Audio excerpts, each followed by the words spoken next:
Good evening. So, I'm Raina. This is I Like It Hard, where I review hard copies of things that I enjoy and want to share with the world. Around Halloween, I got a copy of Over the Garden Wall, the score, in the mail. And in that video, I said that I was going to do a list of my favorite Halloween kind of type things. And I didn't do that. Instead, I took y'all for a walk through the woods because that's what I did on Halloween. But since then, I kind of have been pulling stuff that I realize I always listen to, read, watch, generally experience as part of my life between Halloween and the holidays. Um, the December holidays, Christmas, Hanukkah, Yule, all of those things. And for those of us who don't immediately leap from Halloween to Christmas, well, this list is for you. It is still fall. It will still be fall until the middle of next month, technically speaking, according to our calendars. So this is my list of autumnal delights that have nothing to do with Halloween, or almost nothing to do in some cases. First, which is something I've been spinning a lot lately, is an album that I absolutely have grown to love lately, especially the October side, because there's two sides. There's October and September, and this is George Winston's Autumn. I especially like the track Moon, which is on the second side. Really a beautiful, like, moody, jangly autumnal album. It's something I picked up for probably less than the 99-cent tag that's on it. And what a great purchase. But it's a beautiful, beautiful album. And it really is a great companion piece to some of the books that I'm going to be talking about today. I'm actually reading Patti Smith's Just Kids, which is her book about her relationship with Robert Mapplethorpe, while listening to this in the mornings. And it's been lovely. So this is a very recent addition to my favorite autumnal things. But yeah, so George Winston's Autumn, do it, get it if you like piano music without vocals. It's lovely. Let me see. This is an odd one for some of you. Sleepaway Camp 3. And people are going to be like, that's what? What? This movie takes place in the autumn. It's very autumnal. It's very crunchy. It's very beautiful. It's got a lot of foliage, but it's got no Halloween.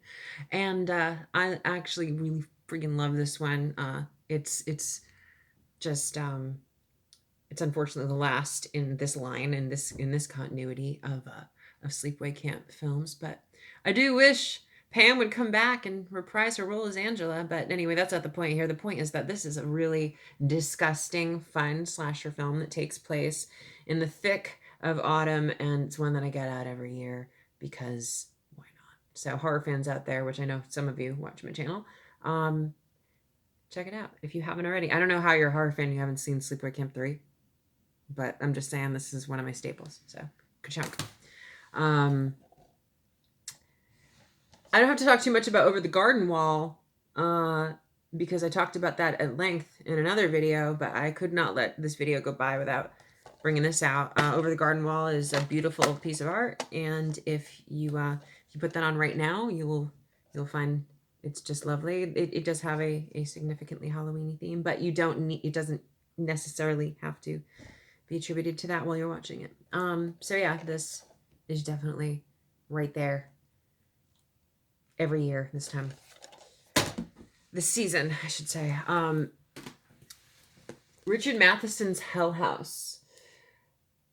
I can't even tell you right now. I've read this a few times and it escapes me exactly what season it takes place in, but there's something just crispy, dank, nasty. I feel like this book just is wet leaves. And, like it takes place in December. That's funny. But it just, whoa.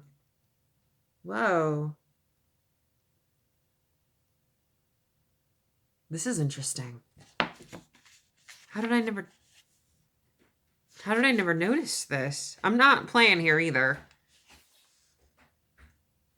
Okay, so I never noticed this. I've had this copy of Hell House for a while, but there's some scribblings in the liner notes here. carry tape recorder around. I'm not going to live my life like something coffee. I'll order a land of, I can't read, poor song. What you have can be taken away before too long. Ooh, that's strange.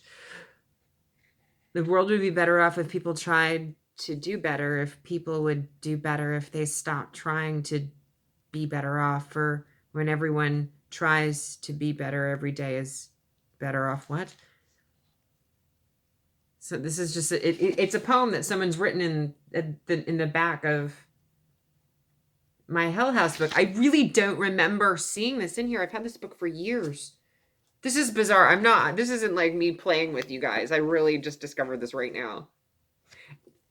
Anyway, I read this a lot during the fall, even though it takes place in December.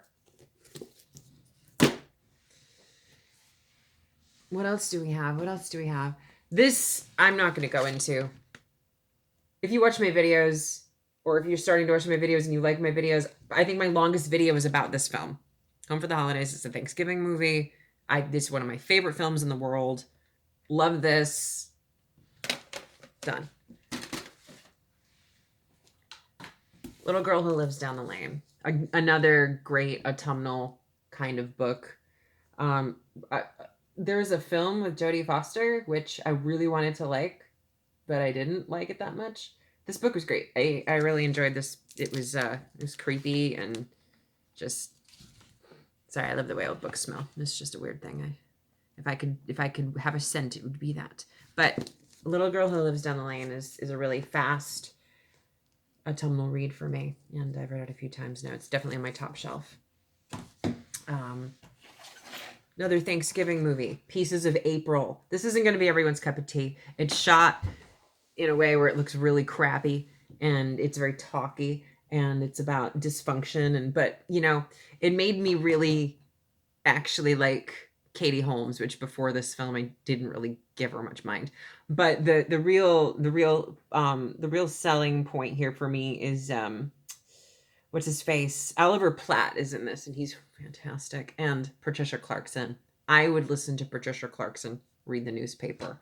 So this is fun, especially if you can relate to the yucky dysfunction of a holiday time. So Pieces of April. I like this score too. I don't own it, so I can't include that because I'm a stickler. But yeah, so check it out if you like weird indie films about lots of interacting characters who don't get along very well.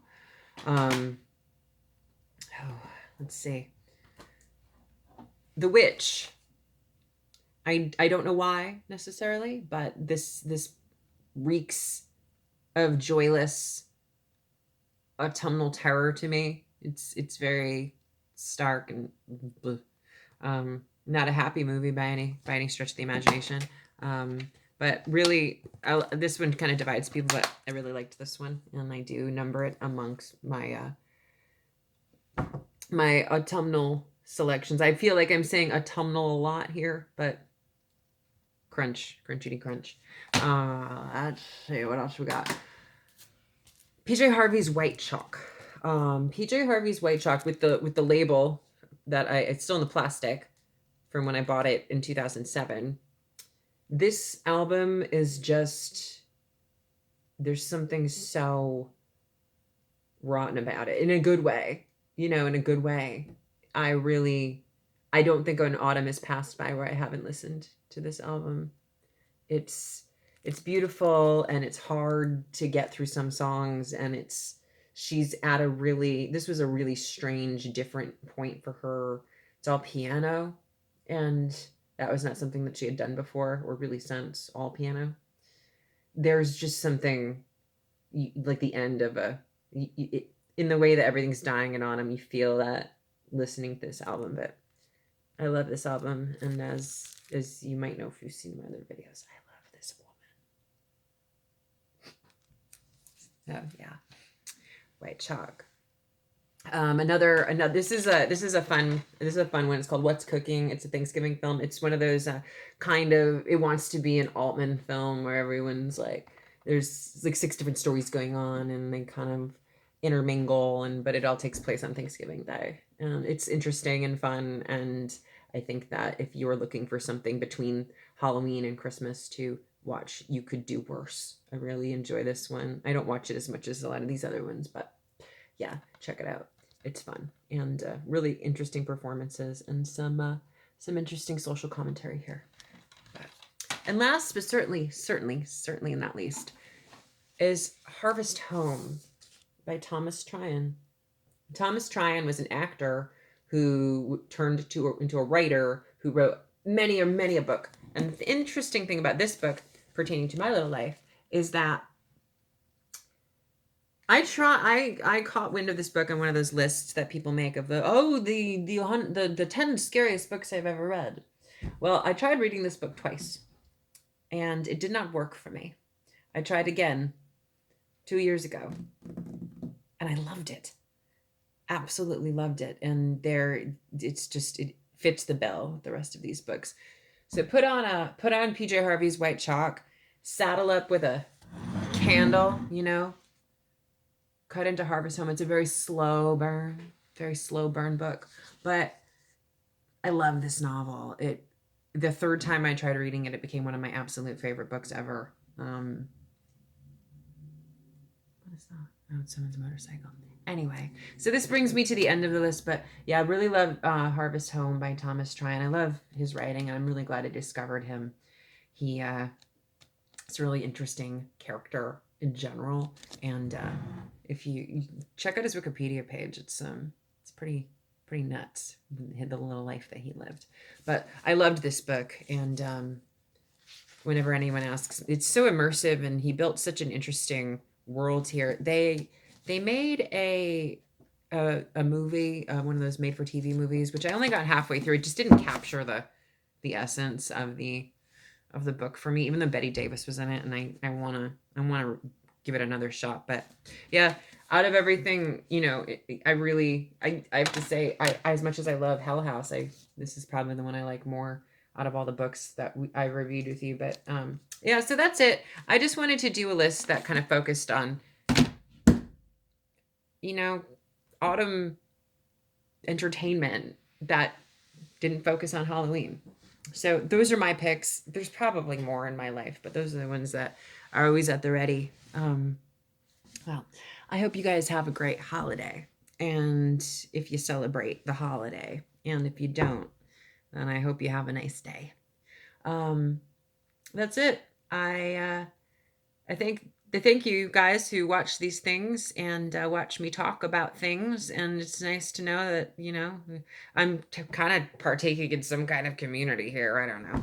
It's in general, I'm just blathering, but yeah, go and have a wonderful rest of your fall, and don't feel bad if people are like, why don't you celebrate Christmas in November? It's already Christmas time. No, it's not. Go pick up Harvest Home and read it this week before you're forced to put up all of your other holiday things if you do that. Anyway, goodbye.